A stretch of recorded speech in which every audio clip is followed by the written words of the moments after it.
Hello കൂട്ടുകാരെ, തെറ്റുകളൊക്കെ തിരുത്തി വിനീതിനെയും ഗംഗയെയും തൻ്റെ വീട്ടിലേക്ക് സ്വീകരിക്കാൻ ഒരുങ്ങുന്ന സുജാതയാണ് ഇന്ന് നമ്മൾ കാണുന്നത്. ഇത് കണ്ട് അന്തം വിട്ടു നിൽക്കുകയാണ് ഗീതയും ഭർത്താവ് ദാസനും. നിലവിളക്കേന്തി സുജാത ഉമ്മറത്തേക്ക് വരികയാണ്. അവിടെ വിനീതും ഗംഗയും ചിരിച്ച മുഖവുമായിട്ട് കാത്തു നിൽക്കുന്നുണ്ട്. ഗംഗയുടെ കയ്യിൽ വിളക്ക് കൊടുത്ത് സുജാത പറയും, മോളെ വലതുകാല് വെച്ച് കയറി വാ, നീയാണ് ഇനി ഈ വീടിൻ്റെ എല്ലാ ഐശ്വര്യവും.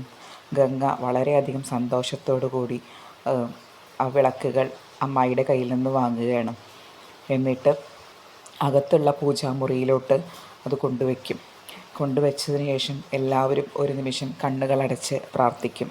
അതിനുശേഷം ഗംഗ സുജാതയുടെ കാല് തൊട്ട് നെറുകിൽ വെച്ച് പറയും, അമ്മായി എന്നെ അനുഗ്രഹിക്കണം. അപ്പോൾ സുജാത സന്തോഷത്തിൽ പറയും, എൻ്റെ എല്ലാ അനുഗ്രഹവും എൻ്റെ മോൾക്കുണ്ടാവും. ഞാൻ ചെയ്ത തെറ്റുകളെല്ലാം എനിക്കിപ്പോഴാണ് മനസ്സിലാവുന്നത്. ദൈവം ഇപ്പോഴാണ് എൻ്റെ കണ്ണുകൾ തുറപ്പിച്ചത്. എൻ്റെ അരവിന്ദേട്ടൻ്റെ വീട്ടുകാരോട്, എൻ്റെ അരവിന്ദേട്ടൻ്റെ മകളോട് ഞാനിതൊന്നും ചെയ്യാൻ പാടില്ലായിരുന്നു. അതിനുള്ള ശിക്ഷ ദൈവം എനിക്ക് തന്നു. ഇപ്പോഴാണ് മകളെ എനിക്കെൻ്റെ തെറ്റുകൾ എന്തൊക്കെയാണെന്ന് മനസ്സിലായത്. നീ എന്നോട് ക്ഷമിക്കണം. സുജാത ഗംഗയുടെ അടുത്ത് ക്ഷമ ചോദിക്കണം. അപ്പോൾ ഗംഗ, അയ്യോ അമ്മായി, അങ്ങനെയൊന്നും പറയല്ലേ. എനിക്കറിയാം അമ്മായിക്കുണ്ടായ വിഷമങ്ങളൊക്കെ എനിക്ക് എന്താണെന്ന് എനിക്കറിയാം. എന്നോടും അമ്മായി ക്ഷമിക്കണം. അറിയാതെ ഞാനും എന്തെങ്കിലും പറഞ്ഞു പോയിട്ടുണ്ടെങ്കിൽ, ഞങ്ങളും അറിയാതെ എന്തെങ്കിലും തെറ്റുകൾ ചെയ്തു പോയിട്ടുണ്ടെങ്കിൽ അമ്മായി ഞങ്ങളോട് ക്ഷമിക്കണം എന്ന് പറഞ്ഞ് അവർ പരസ്പരം അങ്ങോട്ടും ഇങ്ങോട്ടും ക്ഷമ ചോദിക്കുകയാണ്. ഇതൊക്കെ കണ്ട് വളരെ സന്തോഷത്തിൽ നിൽക്കുകയാണ് വിനീത്. അപ്പോഴാണ് വിനീതിൻ്റെ അടുത്ത് സുജാത ഒരു കാര്യം പറയുന്നത്. തലേ ദിവസം ഇവിടെ ഉണ്ടായ പുകിലുകൾ.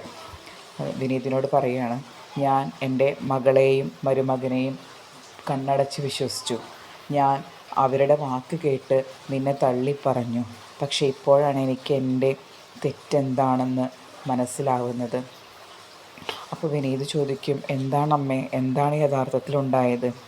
അതോ ഗീതയും വിജയനും കൂടി ഈ സ്വത്തുക്കളെല്ലാം തട്ടിയെടുക്കാനും എന്നെ കൊല്ലാൻ വരെ പദ്ധതിയിട്ടു.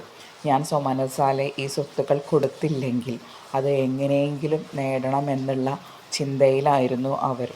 അതിനുവേണ്ടി ഇന്നലെ അവർ കുറേ ശ്രമിച്ചു.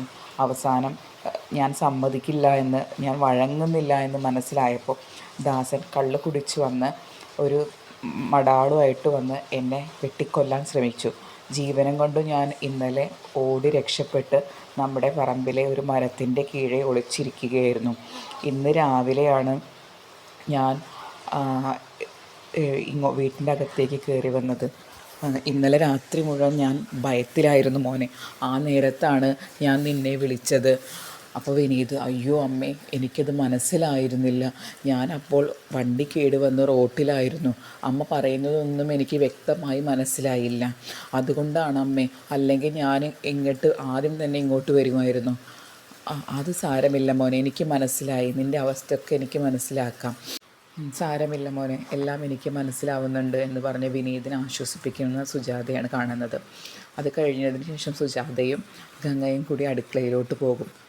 പെട്ടെന്ന് പുറത്തു നിന്നൊരു ശബ്ദം കേൾക്കും. ആരൊക്കെയോ തമ്മിൽ അടി കൂടുന്ന ഒരു ശബ്ദം. അത് കേട്ട് ഗംഗയും സുജാതയും പുറത്തോട്ട് വരുമ്പോൾ വിനീത് ദാസനെ അടിക്കുകയാണ്. നീ എൻ്റെ അമ്മയെ കൊല്ലാൻ നോക്കിയല്ലേടാ എന്ന് ചോദിച്ചിട്ടാണ് അങ്ങനെ ചെയ്യുന്നത്. അപ്പോഴേക്കും ഗംഗയും സുജാതയും വന്ന് വിനീതിനെ പിടിച്ചു മാറ്റും. ഗീത വന്ന് ദാസനെയും പിടിച്ചു മാറ്റിയിട്ട് പറയും, ഇനി നിന്നെ ഇവിടെ കണ്ടു പോരുത്, ഇറങ്ങിക്കോണം ഗീത ചേച്ചിയെയും കൂട്ടിക്കൊണ്ട്. ഇനി ഈ വീട്ടിലോട്ട് കയറി പോരുത് എന്ന് പറഞ്ഞ് വിനീത് അവരെ താക്കീത് നൽകി പറഞ്ഞയക്കുകയാണ് കാണുന്നത്. അതിനുശേഷം നമ്മുടെ രാജേശ്വരിയും ജയപാലനും തമ്മിൽ സംസാരിക്കുകയാണ്. ജയപാലൻ വളരെ ആശങ്കയിലാണ്. കാരണം നിവിൻ ഇടയ്ക്കിടയ്ക്ക് കാവേരിയുടെ വീട്ടിൽ പോകുന്നുണ്ട്. അവർ തമ്മിൽ അരുതാത്തത് വല്ലതും ഉണ്ടാകുമോ എന്നുള്ള ആശങ്കയാണ് ജയപാലന്. അതേ ആശങ്ക രാജേശ്വരിയുടെ മനസ്സിലുമുണ്ട്. നമ്മൾ രോഹിണിയുടെയും നിവിൻ്റെയും വിവാഹകാര്യമൊക്കെ പറഞ്ഞു വെച്ചത് നിനക്ക് ഓർമ്മയില്ലേ രാജേശ്വരി? പിന്നെ എന്താണ് ഇവൻ ഇങ്ങനെ കാണിക്കുന്നത് എന്നാണ് ജയപാലൻ രാജേശ്വരിയോട് ചോദിക്കുന്നത്. അപ്പോൾ രാജേശ്വരി മറുപടി പറയുകയാണ്, ചേട്ടൻ വിഷമിക്കേണ്ട, ഞാനാണ് വാക്ക് തന്നിട്ടുള്ളത്. നിവിൻ്റെയും രോഹിണിയുടെയും കല്യാണക്കാര്യത്തിൽ വാക്ക് തന്നിട്ടുള്ളത് രാജേശ്വരിയാണ്. ചേട്ടൻ അതൊന്നും ആലോചിച്ച് വിഷമിക്കേണ്ട. അവൻ അവിടെ ഒരു ഫ്രണ്ട് എന്നുള്ള രീതിയിലാണ് അവൻ അങ്ങോട്ട് പോകുന്നത് എന്ന് പറഞ്ഞാണ്. എന്നിട്ട് രാജേശ്വരി പറയും, ഇത് രാജേശ്വരി തന്ന വാക്കാണ്, എൻ്റെ മരുമകളായിട്ട് രോഹിണി മാത്രമേ എൻ്റെ വീട്ടിലോട്ട് കയറി വരികയുള്ളൂ, വേറെ ആരെയും ഞാൻ അതിന് സമ്മതിക്കില്ല എന്ന് പറയുകയാണ്.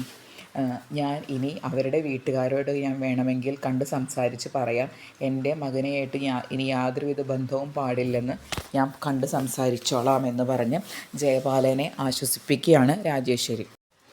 വളരെ ദേഷ്യത്തിൽ ശാരദയുടെ വീട്ടിലോട്ട് വരുന്ന രാജേശ്വരിയാണ് പിന്നെ കാണുന്നത്. രാജേശ്വരി വീട്ടിലോട്ട് വരുന്ന സമയത്ത് വിനീതും ഗംഗയും എല്ലാം അവിടെ ഉണ്ടായിരുന്നു. പക്ഷെ കാവേരി മാത്രം അവിടെ ഇല്ല. അപ്പോൾ രാജേശ്വരി പറയും, ഞാനൊരു കാര്യം പറയാൻ വേണ്ടിയിട്ടാണ് നിങ്ങളുടെ അടുത്തേക്ക് വന്നിരിക്കുന്നത്. നിങ്ങൾ എൻ്റെ മകനെയും കൂട്ടി പലയിടങ്ങളിലോട്ടും പോകുന്നതൊക്കെ എൻ്റെ കണ്ണിൽ പെട്ടിട്ടുണ്ട്. അതെല്ലാം അവളോട് നിർത്തിക്കോളാൻ പറഞ്ഞോളുണ്ട്. ഈ വിവാഹമുറപ്പിച്ചിട്ടുള്ള പയ്യനാണ് നിവിൻ. അവനെയായിട്ടുള്ള ഈ കറക്കമെല്ലാം നിങ്ങളുടെ മകളെ പറഞ്ഞ് മനസ്സിലാക്കി ഇതെല്ലാം നിർത്തിക്കൽ നിങ്ങളുടെ ഒരമ്മ എന്നുള്ള പേരിൽ നിങ്ങളുടെ കടമയാണ്. നിങ്ങളുടെ മൂത്ത മകളുടെ വിവാഹം ഒരുപാട് തവണ മുടങ്ങി ആവശ്യത്തിൽ കൂടുതൽ ചീത്തപ്പേരുള്ളവരാണ് നിങ്ങളായിട്ട് ഞങ്ങൾക്ക് യാതൊരു ബന്ധത്തിനും താല്പര്യമില്ല. അതുപോലും നിങ്ങൾ മനസ്സിൽ വെച്ചിട്ട് നിങ്ങളെ മകളെ പറഞ്ഞ് തിരുത്തേണ്ടത് നിങ്ങളുടെ കടമയാണ് എന്ന് പറഞ്ഞ് ശാരദയെയും അവിടെയുള്ളവരെല്ലാം വഴക്ക് പറഞ്ഞ് തിരിച്ച് മടങ്ങിപ്പോകുന്ന രാജേശ്വരിയാണ് കാണുന്നത്. താൻ പുതിയതായി വാങ്ങിയ സ്ഥലത്ത് ഭൂമി പൂജ ചെയ്യാൻ തയ്യാറായി നിൽക്കുകയാണ് ജയപാലൻ. കൂടെ തൻ്റെ ബന്ധുമിത്രാദികളെല്ലാവരും ഉണ്ട്. സഹോദരി രാജേശ്വരി, ഭാര്യ എല്ലാവരും ഉണ്ട്. അങ്ങനെ പൂജാരി പൂജയ്ക്ക് വേണ്ട ഒരുക്കങ്ങളൊക്കെ നടത്തിക്കൊണ്ടിരിക്കുന്ന സമയത്ത് ദാ വരുന്നു നമ്മുടെ കാവേരിയും കാവേരിയുടെ കുടുംബവും. കാവേരിയുടെ കുടുംബം വരുന്നത് കണ്ട് ജയപാലന് അപ്പോൾ തന്നെ ഒരു ആശങ്ക വരും, എന്തിനാണിപ്പോൾ ഇവർ വരുന്നതെന്ന്. എന്നാലും ആ ആശങ്കയൊന്നും മനസ്സിലുള്ളത് മുഖത്ത് കാണിക്കാതെ ജയപാലൻ അവരോട് ചോദിക്കും, നിങ്ങളെന്തിനാണ് ഇങ്ങോട്ട് വന്നത്? ഞാൻ നിങ്ങളെ ആരെയും ഇങ്ങോട്ട് ക്ഷണിച്ചില്ലല്ലോ. വിളിക്കാത്ത വിവാഹത്തിന് ഭക്ഷണം കഴിക്കാൻ വരുന്നത് പോലെയാണല്ലോ നിങ്ങളുടെ കാര്യം. വിളിച്ചില്ലെങ്കിലും അവിടേക്കെല്ലാം വലിഞ്ഞു കയറി വരും എന്ന്. അപ്പോൾ കാവേരി ഇത് കേട്ട് ആദ്യം കാവേരി എല്ലാം അത് കേട്ട് നിൽക്കും. എന്നതിന് ശേഷം പറയും, ഞങ്ങളുടെ അച്ഛൻ്റെ വിയർപ്പ് കൊണ്ട് നടത്തുന്ന വിവാഹമാകുമ്പോൾ ഒരു വറ്റ് ചോറെങ്കിലും ഞങ്ങൾ കഴിക്കേണ്ടേ എന്ന് പറയുകയാണ് കാവേരി. അപ്പോൾ നിങ്ങളുടെ അച്ഛൻ്റെ വിയർപ്പോ? എന്തൊക്കെയാണ് നീ വിളിച്ചു പറയുന്നത്? ശാരദേ, ഇവളെയും കൂട്ടി നിങ്ങൾ മടങ്ങിപ്പോവും. ഇവളുടെ വാക്ക് കേട്ടിട്ട് നിങ്ങളും അതേപോലെ തുള്ളാതെ എന്ന് പറയുകയാണ് ജയപാലൻ. അപ്പോൾ കാവേരി പറയാണ്, ജയപാല, എല്ലാവർക്കും എല്ലാ സത്യങ്ങളും മനസ്സിലായിട്ടുണ്ട്. എൻ്റെ അച്ഛനെ പറ്റിച്ച് അച്ഛൻ്റെ പൈസ കൊണ്ട് വാങ്ങിയ സ്ഥലമാണ് ഇത് എന്ന് ഞങ്ങൾക്ക് മനസ്സിലായി. ഇത് വിറ്റ ആളെയും ഞങ്ങൾ അന്വേഷിച്ച് കണ്ടുപിടിച്ചു. സത്യങ്ങളെല്ലാം പുറത്തു വന്നു. അതുകൊണ്ട് തന്നെ ഇത് ഞങ്ങളുടെ സ്ഥലമാണ്. ഇവിടെ നിങ്ങളുടെ വക ഒരു ഭൂമി പൂജ ഒന്നും നടത്തേണ്ട ആവശ്യമില്ല.